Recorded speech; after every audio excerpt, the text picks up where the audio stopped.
Carrier training. Here's what we're using in the dig agency. Just four with a fifth one coming. American Amicable, Sika, and these are in order of volume. So AMAM is our number one. Sika, Family Benefit Trinity, and Mutual of Omaha. Okay. Probably do a little bit more business in Mutual, but I'd say 90% of our business is American Amicable and Sika. Okay. So why these carriers? And this bleeds into what we've learned over the last year and a half of doing free leads.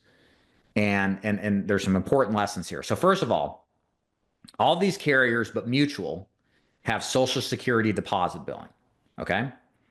So we used to work with more carriers that didn't bill when the client received their Social Security check. The problem with those carriers is that if a check comes early because of the weekend for our clients, we couldn't draft until Monday. And that leaves the whole weekend for the client to blow their money on smokes and booze. And then we may miss the payment because they forgot about it coming out. When you have Social Security deposit billing, you get the money on the day to get the check, like 2 a.m. Okay.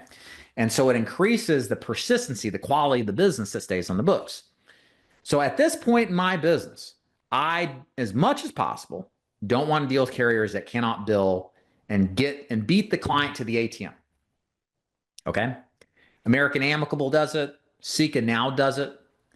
Trinity has always done, as far as I can remember. Moo does not, Mutual of Omaha, but we keep them because they're brand name and they're a price buster. They're very low price and they come in handy when you can't get the price convinced with the client with AMAM.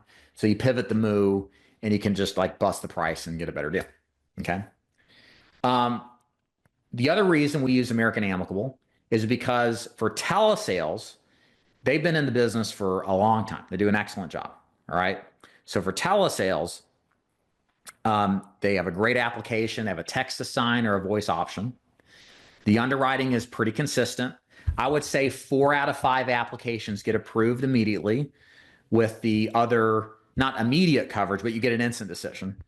The other 1 out of 5 get referred to underwriting, which is an acceptable ratio. And a lot of times it gets approved. You can submit information to the underwriter to help win the approval.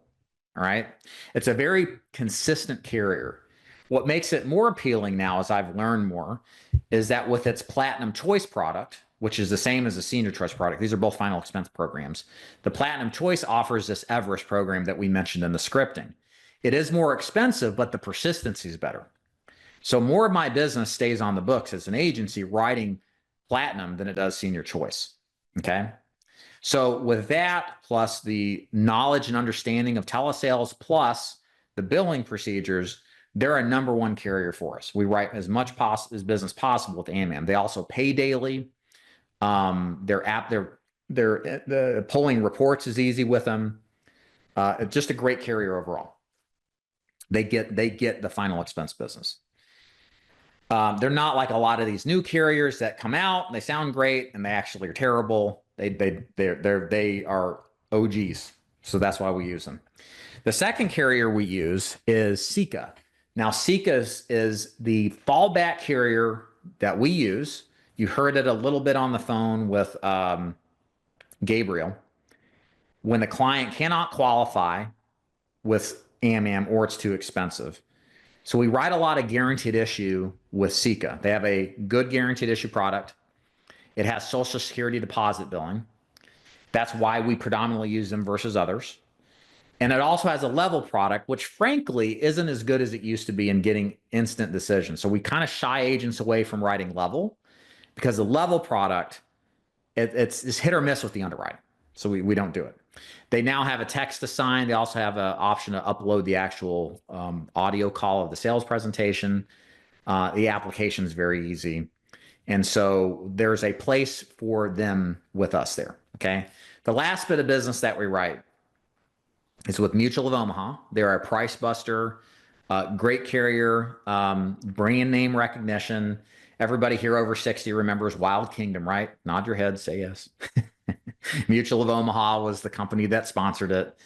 And all of our clients are like, oh yeah, that's the Wild Kingdom guy, right? Yeah. So, and plus they've been getting spam mail from him for decades for Yeah, Sunday, see, Rob covered it. For med sups, Medicare, prescription drug plans, accidental, and even life insurance. So there's already built-in brand name recognition. We like using them because of that.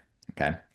And then Trinity is useful at times. We don't write as much as we used to, frankly, because their application process is a bit of a pain. They require a full verbal application process, and we've just had difficulty sending people to them and lose deals. So we don't, unless we have to write them. The next carrier we're going to pick up, I'll just tell you guys now, is Baltimore Life. I told an agent that left us that's coming back. He actually clapped his hands like in applause. So apparently it's a good company. It's called I Provide. That's the carrier product. We're going to pick that up and begin to use them as probably a second or third option along with Sika. And that's it, guys. What I don't want you to do is have 15 different companies, especially if you're new. It's too much information to know, very overwhelming. You're better to have like 3 to 5 carriers tops. And as you develop as an agent, pick up more if you need it, but usually you don't. 3 to 5 is plenty. The last thing I'll mention about carriers is it's really Sika, C-I-C-A. The last thing I'll mention is the most important things you got to worry about with carriers is improving your quality of business. I've mentioned this peppered across the presentation. Welcome.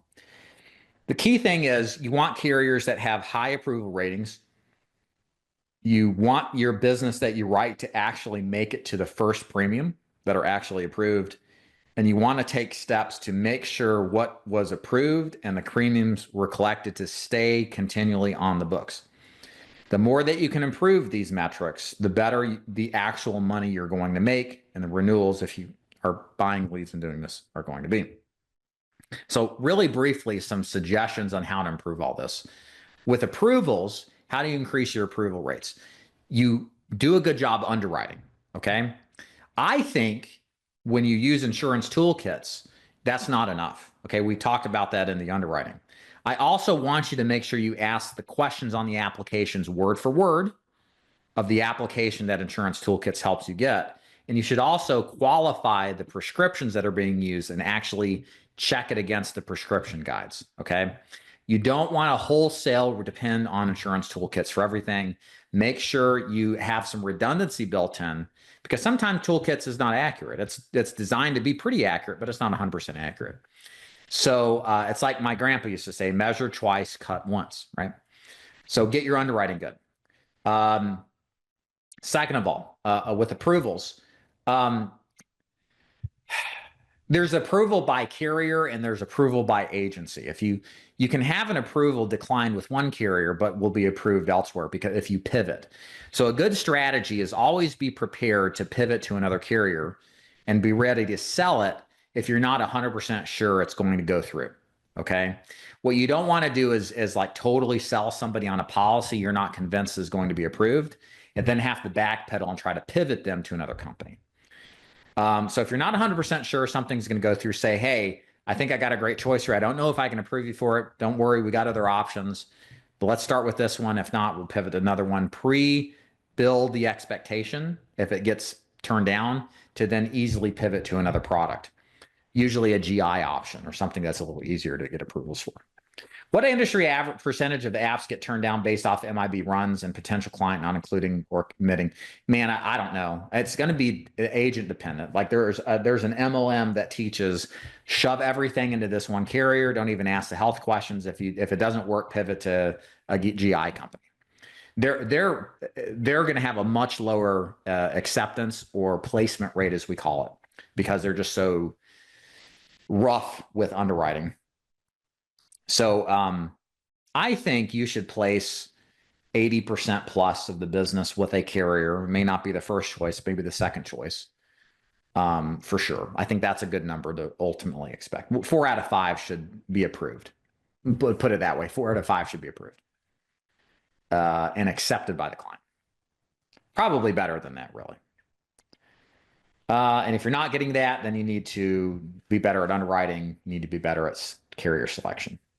Okay, placement. So Placement is of the policies approved, how many actually collect the first premium? What did I say earlier? What's the best way to improve placement? Everybody remember, number one thing you can do on the calls? What should you always try to do on every call? Collect the first premium. Okay. Now, if you watch my old training, I say buy now, pay later. And that's true for maybe 50%, 60% of your clients. But there's 40% of them that will pay if you just ask them to. And if you can get them to pay today, it's likely going to stick tomorrow and into the future because you've got their money. If you didn't get their money, they have an out. I'm like, oh, I'll just cancel it. Okay. They're less committed just by default. So ask for the money. And it's usually that simple. Hey, best thing to do is just go ahead and make a payment. It'll come out next 24 hours. What's your bank account? If today is the 16th, how do you align subsequent payments with Social Security payment day? So you'll take it today and then hit their account again on the 3rd or whatever their Social Security date is. Basically that. So you kind of tell them they pay a little early after the first payment going forward. That tends to work. And then persistency, how much of your business that makes the first payment stays on the book? So if my carrier said no, I'll let you explain a little further, Mark. To improve persistency, it goes back to what you sold and how you sold. Did you sell a policy that gave them the best value? In other words, if you sold them a 2-year wait when they could have gotten first day coverage, you're probably going to lose more business. But the second thing is how you sold. Did you oversell it? Did you follow my script? Because if you followed my script, you would have gotten something that's easily affordable and fits the budget of the client. That's very important to keeping business on the books. The second thing you want to do is stay proactive, follow up with the client if they lapse, send out a letter. Like I said, we're testing this. I'm pretty confident it's going to help. But, stay in front of them, especially in the first 3 months. That's probably the most sensitive time to get in business to stick. Okay. And do all that, you'll do just fine.